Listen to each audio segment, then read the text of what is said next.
Selamat berjumpa kembali Bapak Ibu, Saudara-saudari, umat beriman terkasih dalam Tuhan. Salam sehat berlimpah berkat. Kita berjumpa kembali pada hari Senin tanggal 24 Februari 2025. Saya mengajak kita sekalian saudara-saudari merenungkan kutipan Injil Markus bab 9 ayat 14 sampai 29. Kita mendengarkan sabda Tuhan. Dalam nama Bapa dan Putra dan Roh Kudus. Amin. Pada suatu hari, Yesus bersama Petrus, Yakobus, dan Yohanes turun dari gunung, lalu kembali pada murid-murid lain.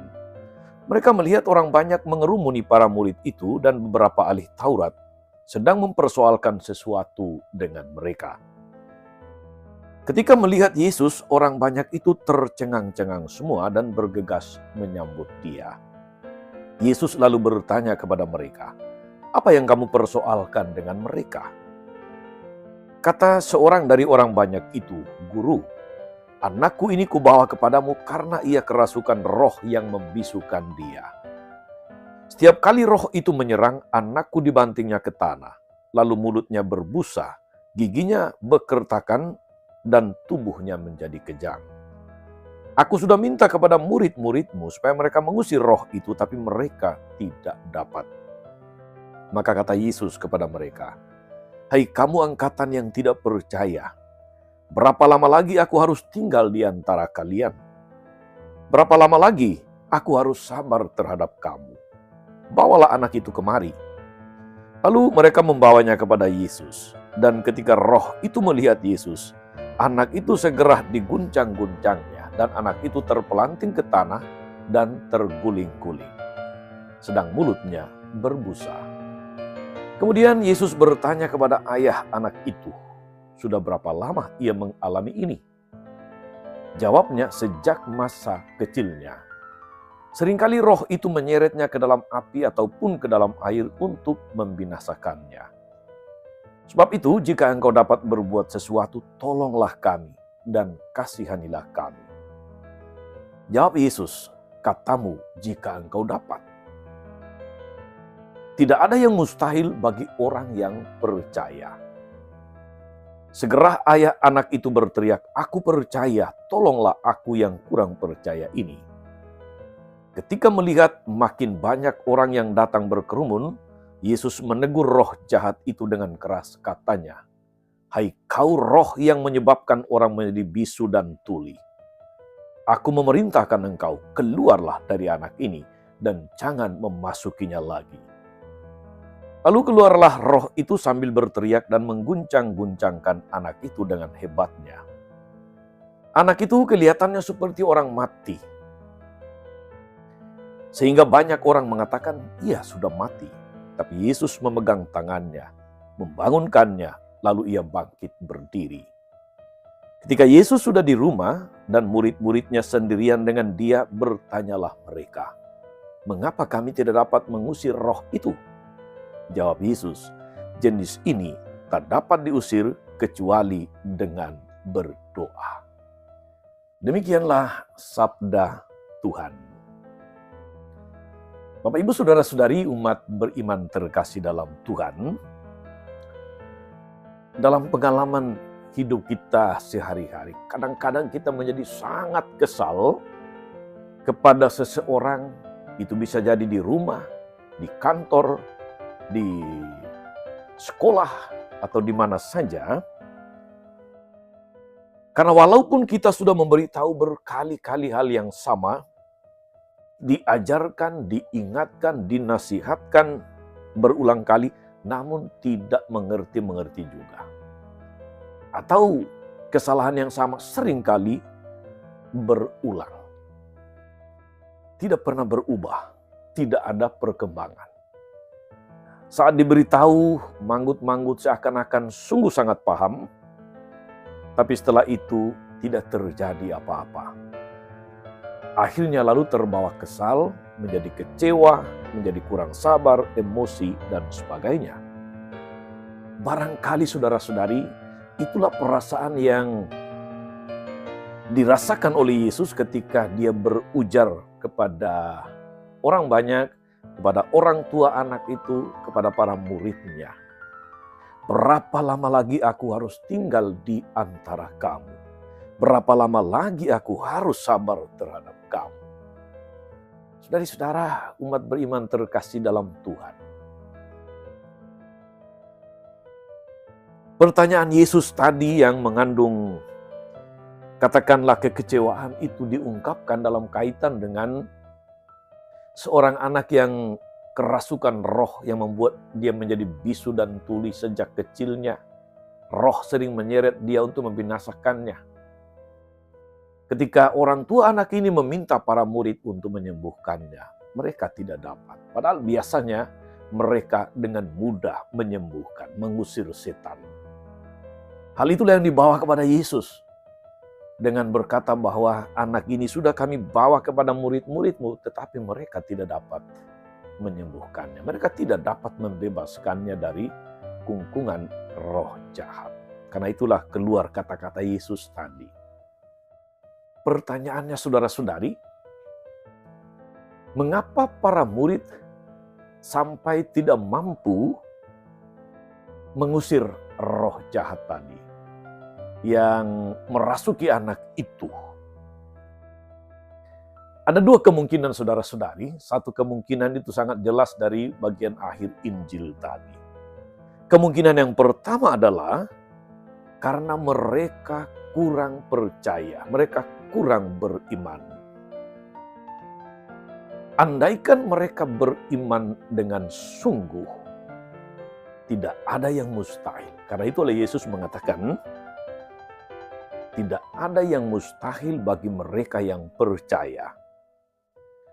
Itu pula sebabnya mengapa Yesus terlebih dahulu membangkitkan iman orang tua anak itu. Membangkitkan iman para muridnya, baru kemudian membebaskan anak itu dari cengkraman roh yang membisukan. Kurang percaya. Pertanyaan kita, apakah para murid kurang percaya juga? Itu bukan sesuatu yang tidak mungkin, saudara-saudari. Sebagai perbandingannya begini. Saya mengenal, tentu juga saudara-saudari mengenal ada orang-orang tertentu yang punya karisma, punya karunia untuk menyembuhkan. Karunia menyembuhkan itu seringkali sungguh berdaya guna ketika mereka melaksanakannya dengan penuh ketulusan hati. Tidak menuntut apa-apa, tidak menuntut bayaran. Kadang-kadang kita mendengar bahwa itu menjadi pantangan. Ketika mereka menolong orang, mereka tidak boleh meminta sesuatu. Tapi kalau diberi sebagai tanda syukur, boleh diterima. Tetapi tidak boleh meminta sesuatu sebagai imbalan.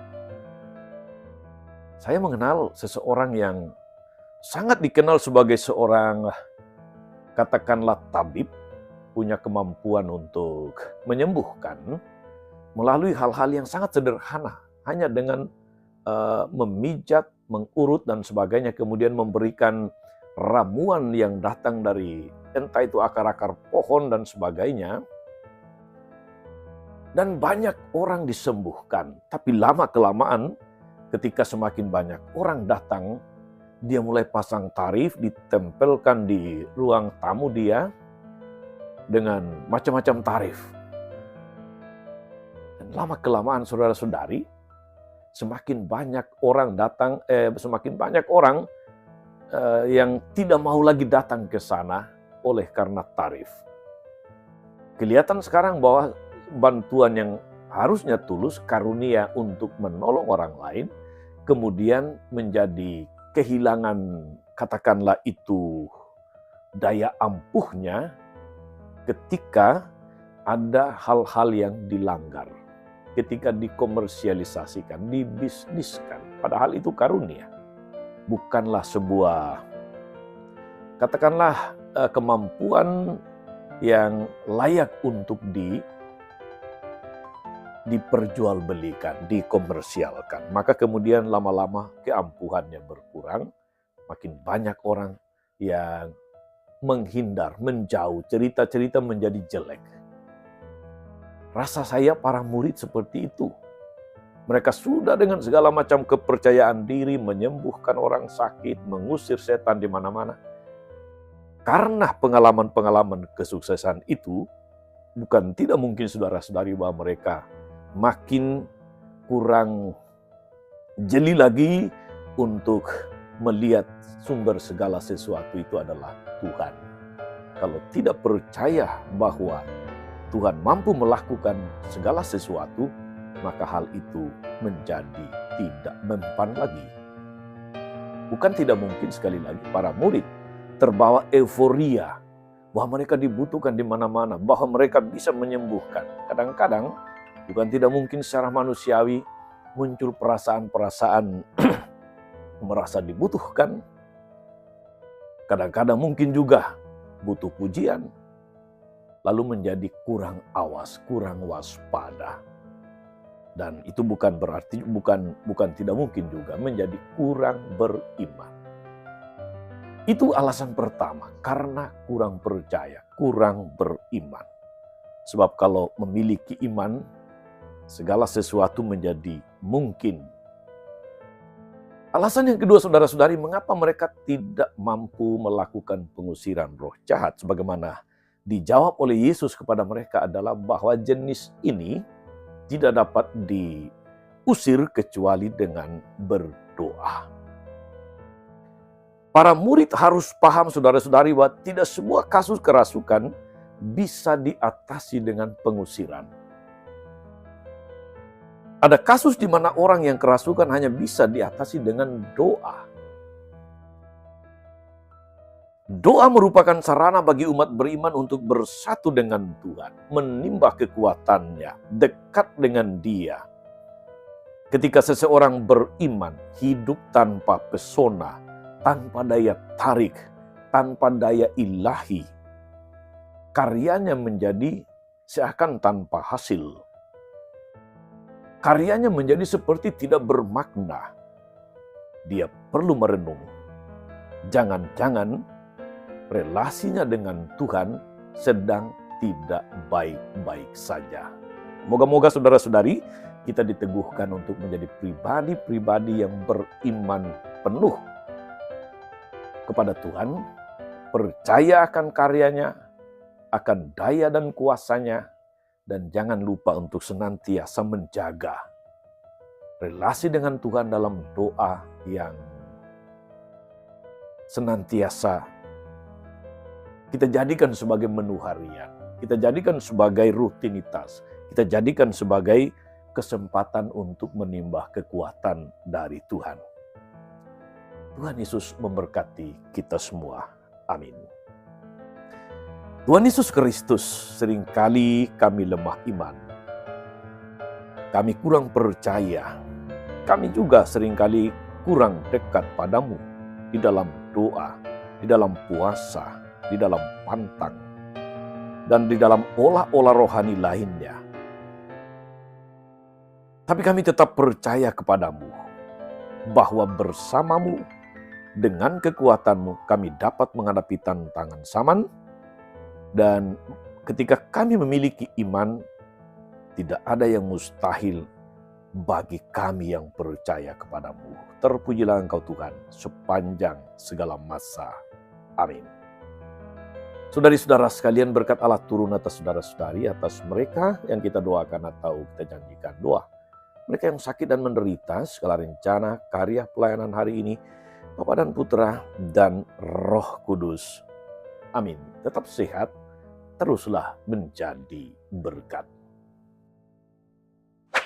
Jangan lupa like, subscribe, nyalakan lonceng notifikasinya. Salam 52, Tuhan memberkati.